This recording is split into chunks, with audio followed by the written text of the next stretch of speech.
دو بہنیں تھیں اور ایک بھائی تھا۔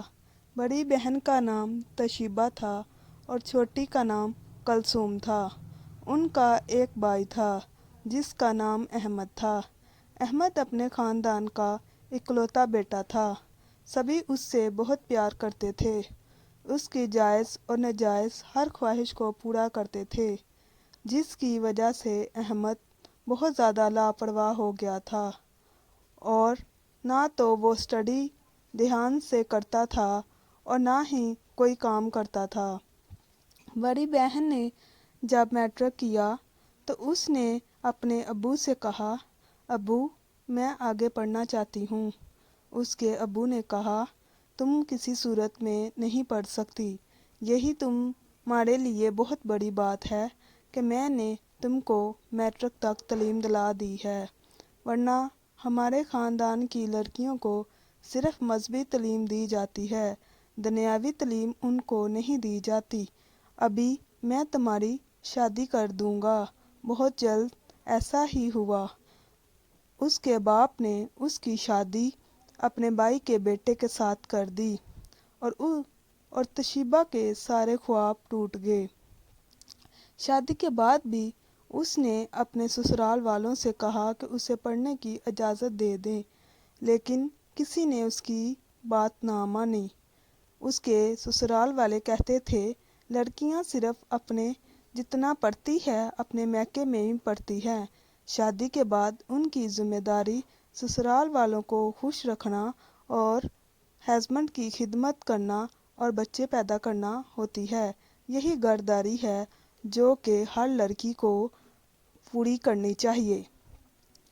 کچھ سالوں بعد چھوٹی بہن نے میٹرک کیا۔ جب اس نے میٹرک پاس کیا تو اس نے پورے ضلع میں ٹاپ کیا۔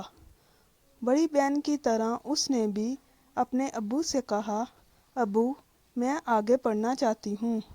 اس کے باپ نے کہا کہ جتنا پڑھ لیا ہے یہی کافی ہے، ابھی گھر کے کام سیکھو اور جلد ہی میں تمہاری شادی کر دوں گا۔ لیکن اس نے کہا، ابو میں پڑھنا چاہتی ہوں، مجھے پڑھنے کا بہت زیادہ شوق ہے۔ دیکھیں میں نے اتنی محنت کی کہ میں نے ضلع میں ٹاپ کیا ہے اور آپ کا نام روشن کیا ہے، مجھے پڑھنے کی اجازت دے دیں۔ اس کے باپ نے جب بار بار وہ اپنے باپ کو مناتی رہی تو باپ نے کہا، ٹھیک ہے، نہ تو تم کسی کالج میں داخلہ لوگی، نہ کسی یونیورسٹی میں اور نہ ہی اکیڈمی جاؤ گی۔ اگر گھر بیٹھ کر پرائیویٹ اسٹڈی کر سکتی ہو تو کر لو، یہی اتنا ہی تمہارے لیے کافی ہے۔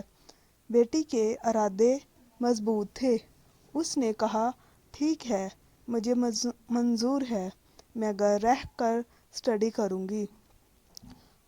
کلثوم نے دن رات اسٹڈی کی اور اچھے مارکس کے ساتھ بی اے کیا اور اس کے بعد ایم اے۔ اس کو گورنمنٹ کی طرف سے اسکالرشپ ملی۔ اب اسے اور پڑھنے کی خواہش تھی۔ اس نے پڑھنے کے لیے باہر کے ملک کی یونیورسٹی میں اپنا ایڈمیشن کروا لیا۔ جب باہر کے ملک کی یونیورسٹی نے اس کو داخلہ دے دیا تو وہ بہت زیادہ خوش ہوئی۔ اس نے اپنے باپ سے کہا کہ مجھے باہر جا کر پڑھنے کی اجازت دیں۔ اس کے باپ نے کہا، کسی صورت میں نہیں، تم نے اتنا پڑھ لیا یہی کافی ہے، ابھی میں تمہاری شادی کر دوں گا۔ جب وہ بہت زیادہ روئی اور اس نے کہا کہ اس نے بہت محنت کے ساتھ اتنی زیادہ مارکس حاصل کیے کہ اس کو اسکالرشپ ملی ہے۔ اس کے باپ نے کہا، تمہارے پاس دو راستے ہیں، یا تو تم پڑھنے کے لیے باہر چلے جاؤ اور یا ہمیشہ کے لیے اپنی پڑھائی کو چھوڑ دو اور ہم سب کو بھی چھوڑ دو، تمہارے پاس دو ہی راستے ہیں۔ اب آپ لوگ بتائیں کہ وہ لڑکی کیا کرے، باہر جا کر پڑھے یا اپنی تعلیم کو